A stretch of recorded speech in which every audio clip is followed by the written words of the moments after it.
Ladies and gentlemen, we are now 96 hours away from what could be the most catastrophic convergence of events in modern financial history. 4 days.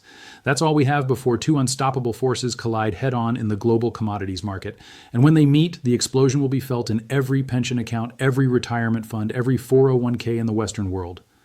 I'm not talking about a correction. I'm not talking about a bear market. I'm talking about a structural break in the financial system that could wipe out trillions of dollars in perceived wealth in a matter of hours. Right now, at this exact moment, there is a $60 billion tidal wave of institutional money preparing to flood into commodities markets.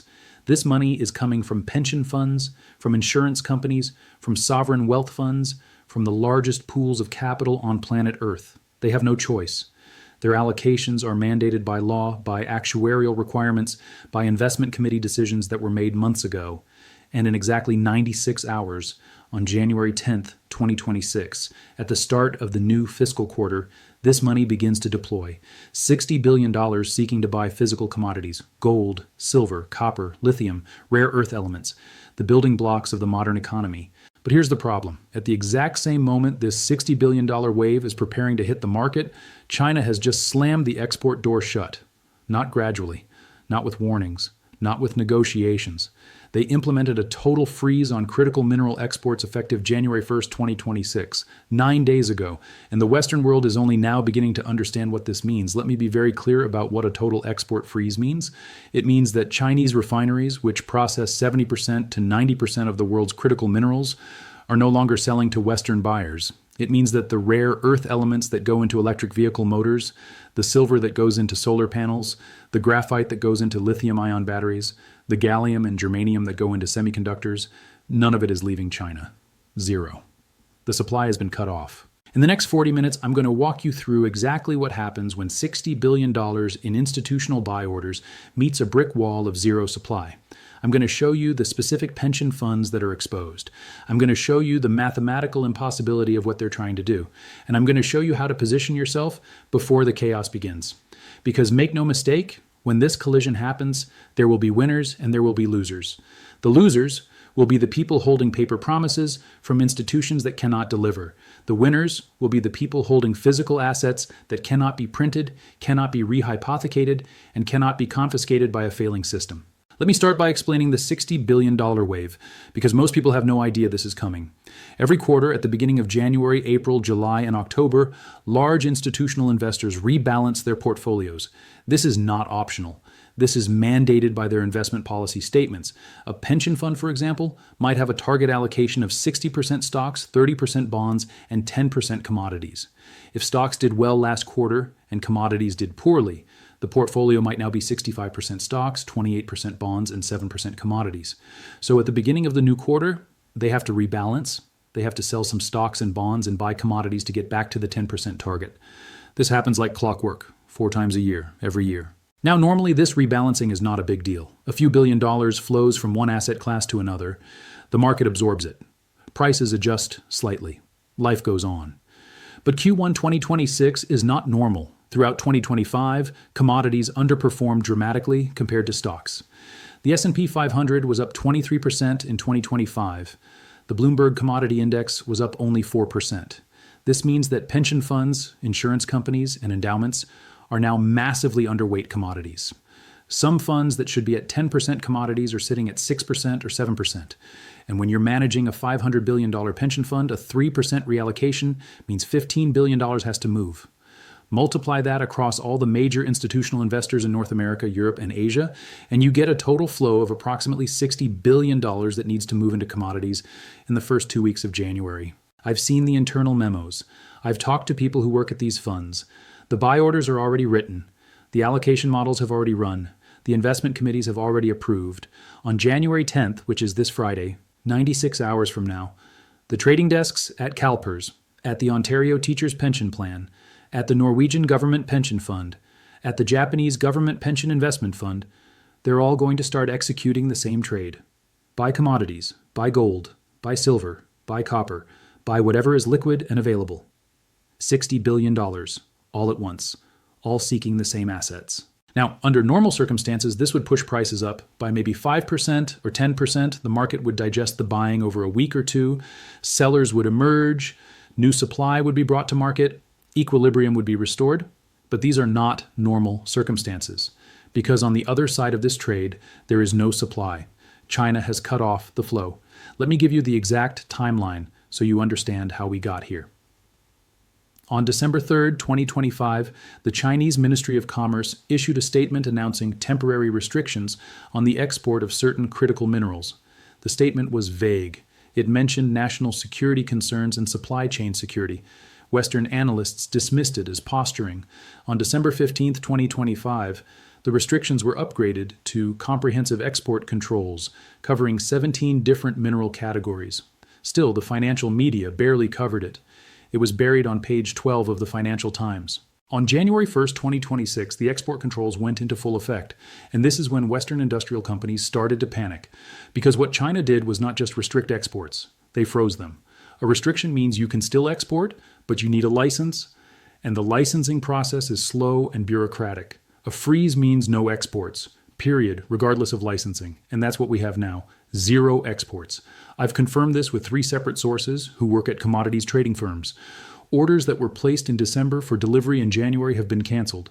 Chinese refineries are calling their Western clients and saying, "We cannot fulfill your order. Government policy has changed. We are very sorry." And then they hang up. The scale of this disruption is almost impossible to overstate.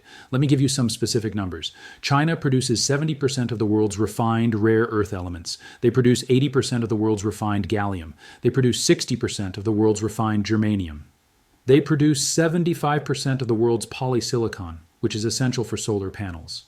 They produce 85% of the world's processed graphite, which is essential for electric vehicle batteries.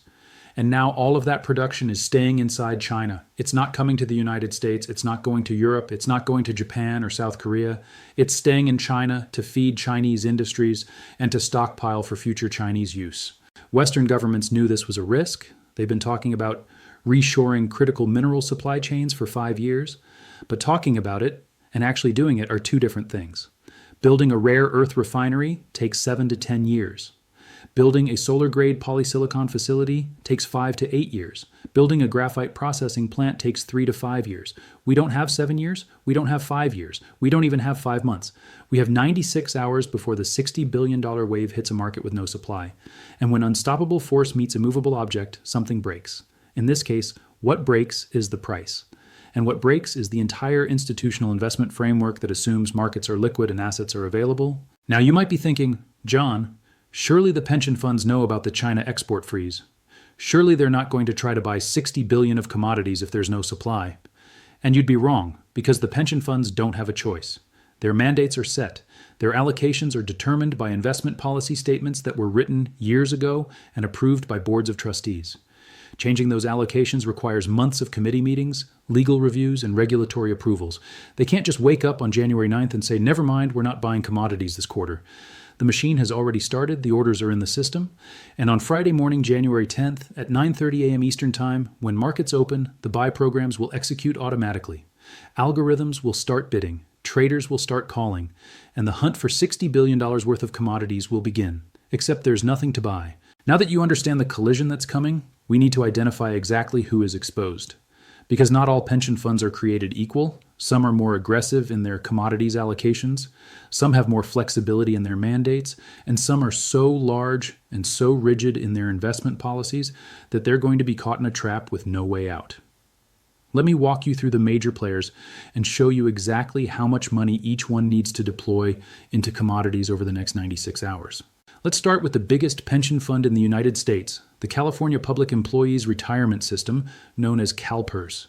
CalPERS manages $468 billion in assets as of December 31st, 2025. Their investment policy statement, which is publicly available on their website, mandates a 9% allocation to real assets, which includes commodities, infrastructure, and real estate. But commodities specifically are targeted at 3% of total assets. 3% of $468 billion is $14.04 billion. And that's how much CalPERS should have in commodities. But according to their Q4 2025 portfolio report, they're currently sitting at 2.1% in commodities. That's $9.8 billion, which means they need to buy $4.24 billion worth of commodities to get back to their 3% target. $4.24 billion, that's not a small number. That's larger than the entire annual production of some mining companies. Now let's look at the second largest pension fund in the U.S., the California State Teachers Retirement System, CalSTRS. CalSTRS manages $328 billion in assets. Their commodities target allocation is 2.5% of total assets. That's $8.2 billion, but they're currently at 1.7%, which is $5.6 billion. They need to buy $2.6 billion worth of commodities. Add CalPERS and CalSTRS together, and you're already at $6.84 billion of buying pressure just from two California pension funds, and we haven't even left the state yet. Let's go to Canada. The Canada Pension Plan Investment Board, CPPIB, manages $575 billion Canadian dollars, which is approximately $425 billion US dollars. Their real assets allocation target is 10%, but commodities within that bucket are targeted at 4%. 4% of $425 billion is $17 billion. They're currently at 3.2%, which is $13.6 billion. They need to buy $3.4 billion worth of commodities. The Ontario Teachers Pension Plan, another massive Canadian fund, manages $247 billion Canadian dollars, about $183 billion US. Their commodities target is 3.5%. They're at 2.8%. They need to buy approximately $1.3 billion. Now let's cross the Atlantic to Europe. The Norwegian Government Pension Fund Global, which is the largest sovereign wealth fund in the world, manages $1.6 trillion. Yes, trillion with a T. Their commodities allocation is relatively small at 2%, but 2% of $1.6 trillion is $32 billion. However, they're currently at 1.6%, which is $25.6 billion. They need to buy $6.4 billion worth of commodities. This is a single fund that needs to deploy more money into commodities than the annual GDP of some small countries. Let's go to Asia. The Japanese Government Pension Investment Fund, GPIF, is the largest pension fund in the world by assets under management. They oversee $1.7 trillion. Their alternative assets allocation, which includes commodities, is targeted at 5%. But within that 5%, only about 1.5% is specifically commodities. 1.5% of 1.7 trillion is 25.5 billion in target allocation. They're currently at approximately 1.1%, which is $18.7 billion. They need to buy $6.8 billion worth of commodities. The South Korean National Pension Service manages $850 billion and targets 2% in commodities. They're at 1.5%. They need to buy $4.25 billion. Now let me add this up for you. CalPERS, $424 billion. CalSTRS, $2.6 billion. CPPIB, $3.4 billion. Ontario Teachers, $1.3 billion. Norway, $6.4 billion. Japan, GPIF, $6.8 billion. South Korea, $425 billion. That's already $29 billion, and I've only listed 7 funds. There are dozens more. The New York State Common Retirement Fund manages $268 billion. The Florida State Board of Administration manages $244 billion. The Texas Teachers Retirement System manages $180 billion. The Dutch pension fund ABP manages $550 billion. Every single one of these funds has a commodities allocation target, and every single one of them is currently underweight. When you add them all up across North America, Europe, and Asia, the total rebalancing flow into commodities for Q1 2026 is estimated at $58 billion to $62 billion. I've been using $60 billion as the round number, but the actual figure could be higher. Now, here's where it gets really interesting. These pension funds don't buy physical commodities directly. They can't just call up a silver dealer and say, send us 100 million ounces of silver bars to our office in Sacramento. That's not how institutional investing works. Instead, they buy commodity exposure through financial instruments, they buy futures contracts, they buy commodity ETFs, they buy shares in mining companies, they buy commodity index funds, and this is where the problem becomes catastrophic because all of those financial instruments are ultimately claims on physical commodities. A silver ETF like SLV is supposed to be backed by physical silver in a vault. A copper futures contract on the COMEX is supposed to be deliverable into physical copper. A rare earth mining stock derives its value from the assumption that the company can mine and sell rare earth elements. But what happens when the underlying physical commodity is not available? What happens when China has frozen exports and there's no new supply coming to market? What happens when the ETFs try to buy physical metal to back new shares and there's no metal for sale? What happens when futures contracts come up for delivery and there's no physical commodity to deliver? The system breaks. The paper claims become worthless. Or more accurately, the paper claims become divorced from physical reality. We've already seen this starting to happen with silver. The spread between Shanghai physical silver and COMEX paper silver hit $12.50 last week. That's a 16% disconnect. 16%. In a functioning market with working arbitrage, that spread should be maybe 50 cents, maybe $1 at most. The fact that it's $12.50 and widening tells you that the paper market and the physical market are no longer connected. And now, in 96 hours, we're going to see this disconnect accelerate across every major commodity. Because when $60 billion of institutional money tries to buy commodities that don't exist, the only thing that can happen is a massive repricing. Either the price of the paper instruments goes to zero because people realize they're holding worthless claims, or the price of the paper instruments goes to the moon because the institutions are forced to bid against each other for the tiny amount of available supply. And based on what I'm seeing in the order flow, based on conversations with people who work at these funds, it's going to be the latter. The price is going to explode. Let me give you a specific example of how this plays out. CalPERS needs to buy $424 billion worth of commodities. Their traders are going to look at the most liquid commodity markets, and they're going to start buying. Gold is the most liquid, silver is second, copper is third. Let's say they allocate 40% to gold, 30% to silver, 30% to copper. That means they need to buy 1.27 billion of silver. At the current price of $77 per ounce, that's 16.5 million ounces of silver. But the entire registered inventory of the COMEX, the silver that's actually available for delivery, is only 78 million ounces. So CalPERS alone is trying to buy 21% of the total available COMEX inventory. Now add in CalSTRS, which needs to buy maybe another 10 million ounces. Add in the Canadian funds, the Norwegian fund, the Japanese fund. You're talking about total institutional demand of maybe 80 million to 100 million ounces of silver just from Q1 rebalancing. That's more than the entire COMEX registered inventory. What happens when you have buy orders for 100 million ounces and only 78 million ounces available? The price goes up until demand is destroyed or new supply appears. And new supply can't appear because China has frozen exports. So demand has to be destroyed. How do you destroy demand? You raise the price so high that industrial users can't afford to buy. Maybe that price is $120 per ounce. Maybe it's $150.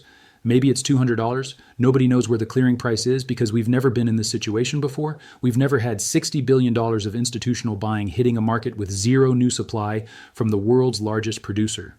And it's not just silver. The same math applies to every critical mineral that China produces.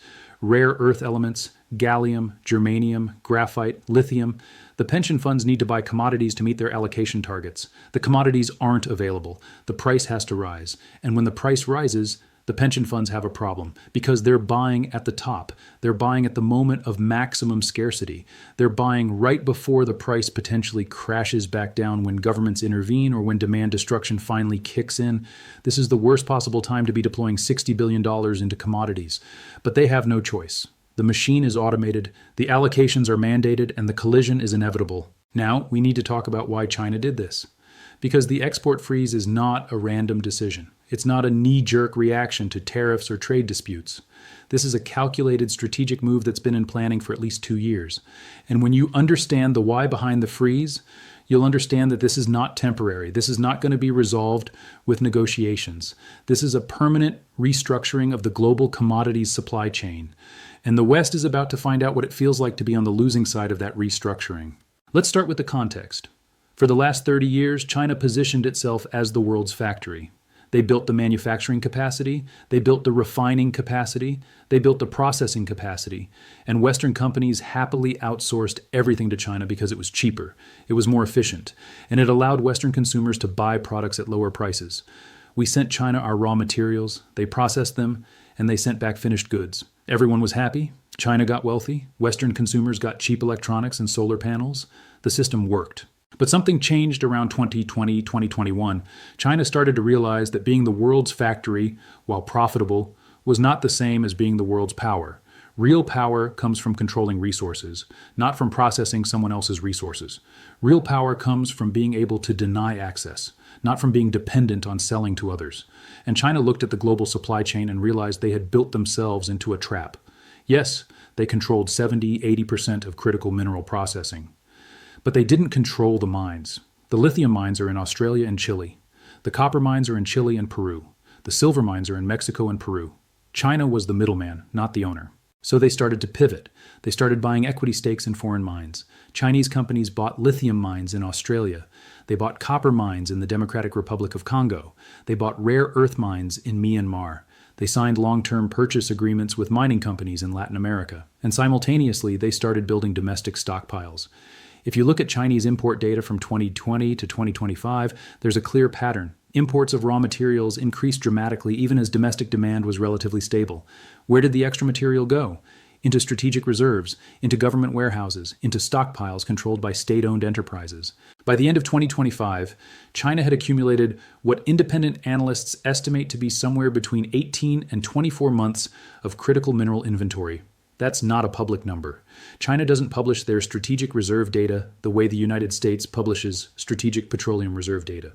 But based on import-export flows, based on production data, based on consumption estimates, the consensus among commodities analysts is that China has about 2 years of inventory for most critical minerals, which means they can implement an export freeze and their domestic industries won't be impacted for at least 18 months. But here's the really brilliant part of the strategy. By cutting off exports, China is not just securing their own supply. They're weaponizing scarcity against the West. Think about what happens to Western industries when critical minerals become unavailable. Solar panel manufacturing in the United States grinds to a halt because we can't get polysilicon. Electric vehicle production in Europe slows down because we can't get processed graphite for batteries. Semiconductor fabs in Taiwan and South Korea face shortages of gallium and germanium. F-35 fighter jets can't be built because the rare earth elements for the guidance systems aren't available. Wind turbines can't be manufactured because neodymium magnets require rare earth elements. China, meanwhile, continues manufacturing all of these products using their domestic supply and their strategic stockpiles. And what do they do with those products? They export them. They sell finished solar panels to the world. They sell finished electric vehicles. They sell finished electronics. They've moved up the value chain. Instead of exporting $100 worth of raw materials, they get turned into a $1,000 finished product somewhere else. They're now exporting the $1,000 finished product themselves. They've captured the entire margin. And they've made Western countries dependent on Chinese finished goods while simultaneously denying Western countries access to the raw materials needed to compete. This is economic warfare at the highest level, and it's been telegraphed for years.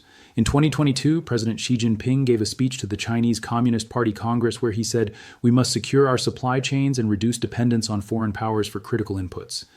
In 2023, the Chinese Ministry of Industry and Information Technology published a white paper titled Critical Minerals Strategy for 2025-2030 that explicitly outlined a plan to prioritize domestic needs and restrict exports of strategic materials.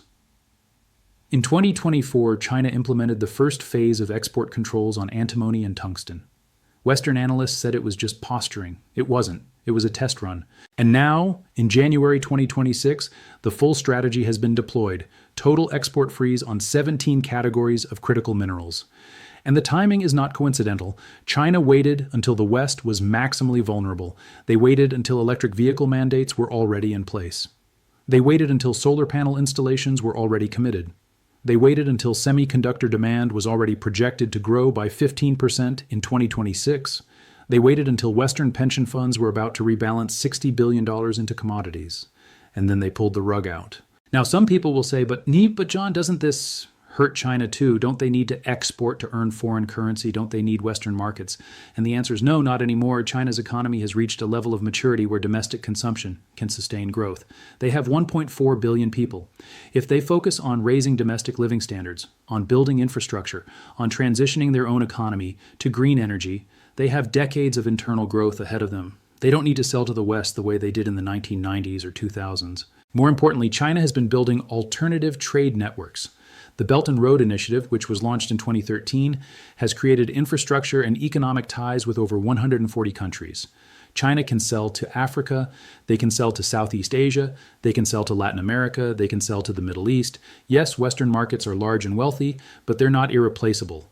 And strategically, China has decided that weakening the West economically is more valuable than continuing to supply the West with the materials needed to maintain technological superiority. This is the context that Western pension fund managers don't understand. They're looking at their spreadsheets, looking at their allocation models, assuming that commodities markets will behave the way they've always behaved, but the rules have changed. The game has changed. And in 96 hours, when their buy orders hit the market and there's nothing to buy, they're going to learn a very expensive lesson about what happens when geopolitics overrides financial models. Now we need to talk about the derivative exposure, because this is where the pension fund crisis turns into a full-blown financial system crisis. When pension funds buy commodities, they're not buying physical metal or physical minerals. They're buying financial instruments that are supposed to represent ownership of physical commodities. And the most popular instrument is the commodity ETF, exchange-traded funds. Let me explain how these work and why they're about to blow up. A commodity ETF like SLV, the iShares Silver Trust, is supposed to be very simple. You buy a share of SLV, and that share represents ownership of a certain amount of physical silver held in a vault. As of last week, SLV held approximately 454 million ounces of silver in vaults in London and New York. The fund has about 570 million shares outstanding, so each share represents about 0.80 ounces of silver. If you buy a share for 70 cents, you're essentially buying 0.80 ounces of silver at roughly $96 per ounce when you account for fees and premiums. That's the theory. But here's how it actually works. When institutional demand for SLV increases, when pension funds buy shares, the ETF is supposed to issue new shares and buy physical silver to back those new shares. This is called the creation mechanism. Authorized participants, which are large financial institutions like JP Morgan and Goldman Sachs, facilitate this process. They take cash from investors, buy silver in the physical market, deposit that silver with the ETF custodian, and receive newly created shares in return. As long as physical silver is available to buy, this mechanism works smoothly. But what happens when physical silver is not available? What happens when China has frozen exports and the Western silver market has no new supply? The ETF cannot buy silver to back new shares. So what do? They have three options, all of them bad. Option one is they stop issuing new shares, they close the fund to new investors. This causes the ETF to trade at a premium to its net asset value. If the ETF is supposed to represent 70 cents worth of silver per share, but demand is high and supply is constrained, the shares might trade at $90 or $100, even though the underlying silver is only worth 77. This premium can persist for months or years if the physical shortage continues. Option two is they issue new shares anyway without buying physical silver to back them. This turns the ETF into a fractional reserve system, exactly like a bank. The ETF is supposed to have 454 million ounces of silver backing 570 million shares. But if they issue another 100 million shares without buying 80 million ounces of physical silver, they're creating phantom claims. They're selling paper silver that doesn't exist. Eventually, someone is going to ask for physical redemption, and the ETF won't be able to deliver. This leads to a run on the ETF, exactly like a bank run, where everyone rushes to redeem their shares before the silver runs out. Option three is they change the rules. They amend the prospectus to allow cash redemption instead of physical redemption. They tell investors, sorry, we can't give you physical silver, but we'll give you cash equivalent based on the spot price. This is what I call the force majeure option. It's legal. It's in the fine print of most ETF prospectuses, but it destroys the entire purpose of the ETF. If people wanted cash exposure to the silver price, they could just buy futures contracts. The whole point of an ETF is supposed to be that you can convert to physical if you need to. If that option is removed, the ETF becomes just another paper derivative. Now let's talk about how big this problem is. SLV is the largest silver ETF with 454 million ounces, but there are dozens of other silver ETFs and ETPs around the world. SIVR, the Aberdeen Standard Physical Silver Shares ETF, holds about 48 million ounces. PSLV, the Sprott Physical Silver Trust, holds about 180 million ounces. ZKB Silver ETF in Switzerland holds about 15 million ounces. There are silver ETFs in Germany, in Australia, in China, in India. When you add them all up, total ETF holdings of physical silver are somewhere around 950 million ounces. Now compare that to annual global silver production, which is about 830 million ounces per year. The ETFs collectively hold more than one full year of global production. And here's the critical point. All of that silver is supposed to be allocated. It's supposed to be sitting in vaults, segregated, identified by serial number, belonging to the ETF shareholders. But is it? We don't actually know. The ETFs publish vault reports, but those reports are not independently audited in real time. The silver could be there, or it could be rehypothecated, meaning the same bars are claimed by multiple entities, or it could have been quietly lent out to industrial users who needed it. We won't know until there's a redemption crisis. And that redemption crisis might start in 96 hours. Here's why. When pension funds rebalance into commodities, some of them will buy silver ETFs. Let's say 10 billion of the $60 billion wave goes into silver. At 70 cents per ounce, that's 130 million ounces of demand for silver ETFs. But the ETFs can't buy 130 million ounces of physical silver to back those new shares because there's no supply. China has frozen exports. The COMEX only has 78 million ounces in registered inventory. The London vaults are running low. Where is the ETF going to get 130 million ounces? They can't, so they're going to have to choose one of the three bad options I outlined earlier. Either they close to new investors, which creates a premium and defeats the purpose of the rebalancing, or they issue shares without physical backing, which creates systemic risk, or they switch to cash redemption, which destroys confidence in the ETF structure. No matter which option they choose, the result is the same. The paper market breaks. And silver is just one commodity. The same problem exists in copper ETFs, in platinum ETFs, in palladium ETFs, and it exists in mining stocks too. Because when pension funds can't buy enough ETF shares, they'll shift demand to mining stocks. They'll buy shares of First Majestic Silver or Pan American Silver or Wheaton Precious Metals, and that buying will push mining stocks to absurd valuations. We could see silver miners trading at 50 times or 100 times earnings because pension funds are chasing a limited number of shares. This creates a bizarre situation where the paper representations of silver, the ETFs, the mining stocks, the futures contracts, are going vertical in price, while the physical metal might actually be unavailable at any price. You'll have a silver ETF trading at $150 per share equivalent, but if you try to buy physical silver coins from a dealer, they'll tell you, "Sorry, we're sold out. We don't know when we'll get more inventory. The premium is $40 over spot and rising." The market will have completely bifurcated into a paper world and a physical world, and the two will no longer be connected. And here's the nightmare scenario that keeps me up at night. What if multiple ETFs fail simultaneously? What if SLV and SIVR and 3 other silver ETFs all announce on the same day that they can't fulfill physical redemptions? What if copper ETFs and platinum ETFs make the same announcement? The psychological impact would be devastating. Investors would realize that trillions of dollars in commodity ETFs are backed by nothing. They're just paper claims on physical assets that don't exist or can't be accessed. The entire commodity ETF industry, which has grown to over $200 billion in assets, would collapse overnight. And the pension funds that just deployed $60 billion into these instruments would suffer catastrophic losses, not 10% or 20% losses, 50%, 70%, maybe even total losses if the ETFs are liquidated. This is not hypothetical. We've seen ETF failures before.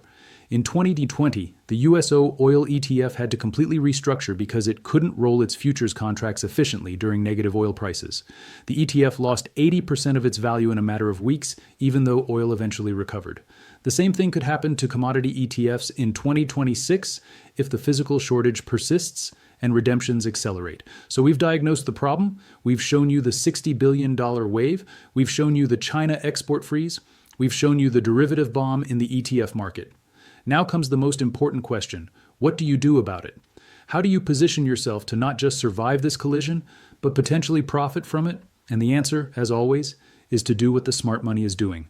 Watch their actions, not their words. Follow the money, copy the trade. Let me start by showing you what institutional insiders are doing right now while they tell the public everything is fine. In the last 60 days, there has been a surge of insider buying at commodity-related companies. This is public information filed with the SEC on Form 4. Robert Friedland, the founder and executive chairman of Ivanhoe Mines, one of the largest copper miners in the world, purchased $8.5 million worth of his own company's stock in December 2025. Keith Neumeyer at First Majestic Silver bought another $1.2 million in January, on top of the $2 million he bought in November. Ross Beatty, a billionaire mining investor and founder of Pan American Silver, increased his position in multiple junior mining companies in December. These are not small token purchases to show confidence. These are multi-million-dollar positions taken by people who have access to information that retail investors don't have. They know what's happening in supply chains. They know what Chinese buyers are doing. They know what governments are planning. And they're buying with both hands. When insiders buy aggressively, retail investors should pay attention. Then there are the sovereign wealth funds. The Saudi Public Investment Fund, which manages over $600 billion, announced in December 2025 that they're launching a $7 billion strategic materials initiative focused on lithium, copper, rare earths, and silver. The Abu Dhabi Investment Authority increased their commodities allocation from 4% to 6% in Q4 2025. That's a 50% increase in allocation, representing about $16 billion in new capital deployed into commodities. The Singaporean sovereign fund GIC has reportedly been accumulating positions in physical gold stored in Singapore vaults, and rumors suggest they're doing the same with silver, though this is not publicly confirmed. Central banks continue to buy gold at record pace. In 2025, global central bank gold purchases totaled 1,100 tons. In just the first week of January 2026, we've already seen reports of 45 tons of purchases. Annualized, That's over 2,300 tons, more than double the 2025 rate. The People's Bank of China reported adding 15 tons in December alone. The Polish Central Bank bought 19 tons. The Czech National Bank bought 5 tons. These are not speculative trades. These are strategic asset allocations by entities that manage hundreds of billions or trillions of dollars. They're moving out of paper currencies and into hard assets. And most tellingly, we're seeing moves in the physical market that indicate sophisticated players are taking delivery. The COMEX registered silver inventory has dropped from 95 million ounces in October 2025 to 78 million ounces today. That's a decline of 17 million ounces in 3 months. Someone is draining the warehouse. Eligible silver, which is silver held in COMEX vaults but not available for delivery, has also declined from 210 million ounces to 185 million ounces. The total COMEX silver stockpile has fallen by 42 million ounces in 3 months. That's the fastest drawdown rate since 2021. London is even worse. The London Bullion Market Association doesn't publish vault data as transparently as the COMEX, but industry sources report that available silver in London vaults has fallen below 300 million ounces for the first time since 2015. Major refineries in Switzerland are reporting 8-week delays for delivery of silver bars because they can't get enough raw material to process. One contact at a Swiss refinery told me directly, "We have orders, we have capacity, but we don't have feedstock. The Chinese used to send us concentrate. Now they're sending nothing." So what's the pattern? Insiders buying mining stocks, sovereign funds buying commodities, central banks buying gold, sophisticated traders draining physical silver from vaults. Everyone with access to information is positioning for a supply crisis and a price explosion. And they're doing it quietly before the $60 billion pension fund wave hits and drives prices vertical. Now here's what you should do. And I want to be crystal clear. This is not financial advice. I am not a licensed financial advisor. You need to make your own decisions based on your own situation. But if I were in your position, here's how I would think about positioning for the next 96 hours and beyond. First, physical ownership. If you don't own physical silver, gold, or other critical minerals, this is the time to acquire them. Not ETFs, not mining stocks.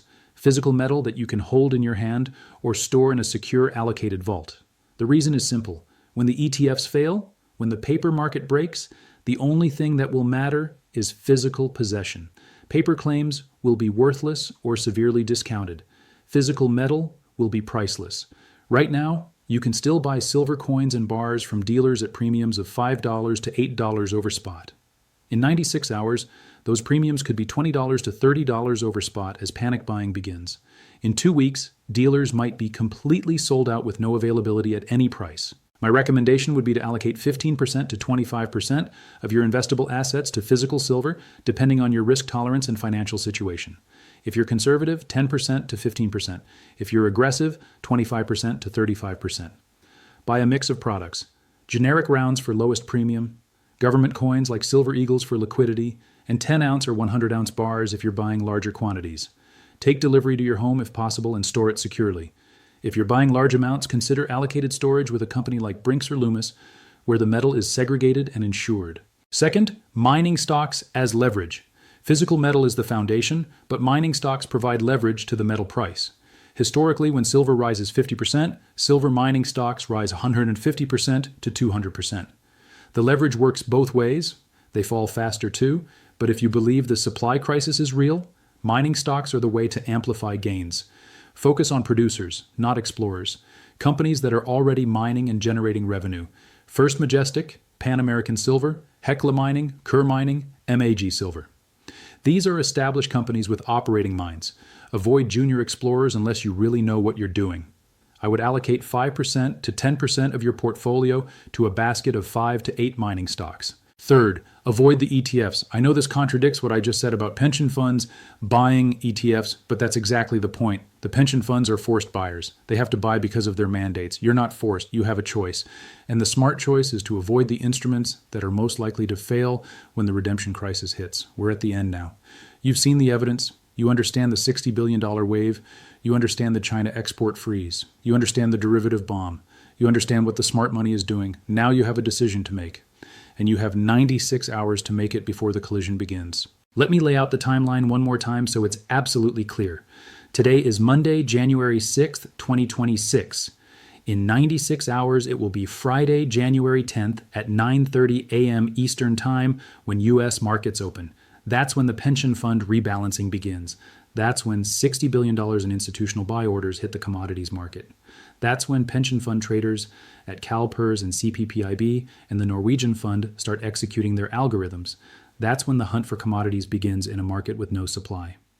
Between now and Friday morning, you have a window of opportunity. Dealers still have inventory, premiums are still reasonable, you can still take action. But that window is closing fast. Every hour that passes, more people are waking up to what's happening. Every day, more buyers are entering the market. By Wednesday or Thursday, dealers might start limiting orders or raising premiums dramatically. By Friday morning, it might be too late. Let me tell you what I'm seeing right now in the physical market.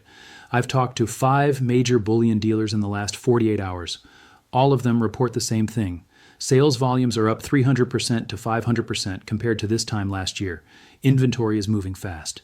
Silver Eagle coins, which are the most popular product in the U.S., are on back order at most dealers with delivery times of 3 to 4 weeks. Generic rounds are still available, but inventory is tightening. One dealer told me, "We're selling in 2 days what we normally sell in 2 weeks.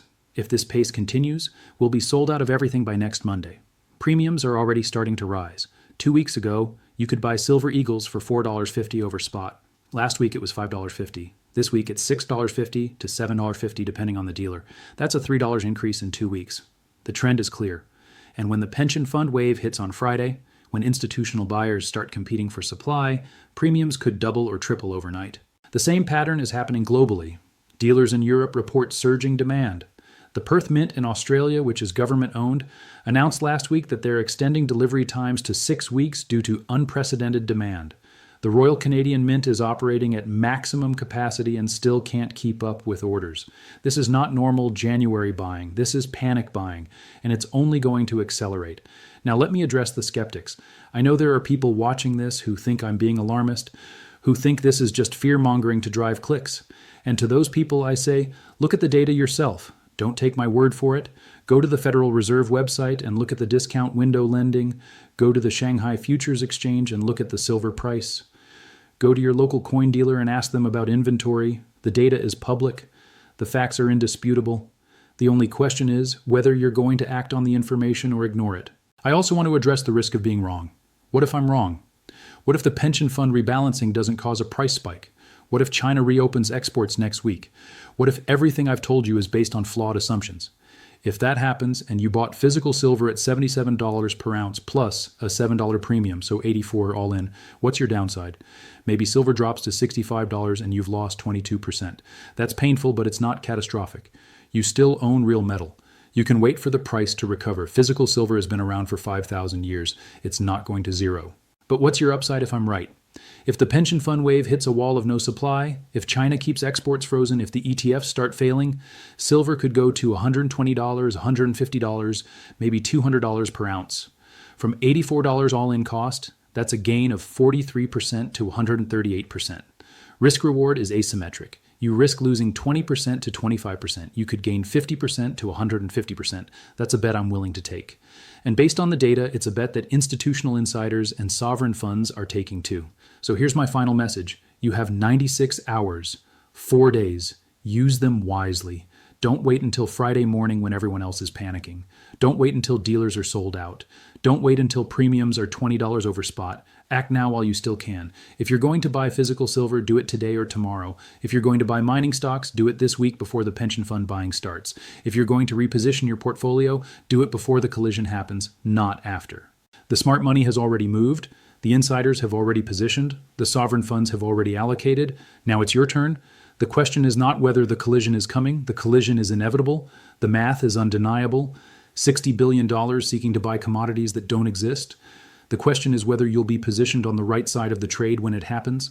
The clock is ticking. 96 hours to chaos. Make your decision. Take your position. And hold on tight. Because when this wave hits, the market is going to move faster and more violently than anything we've seen in modern history. The window is open, but it's closing fast.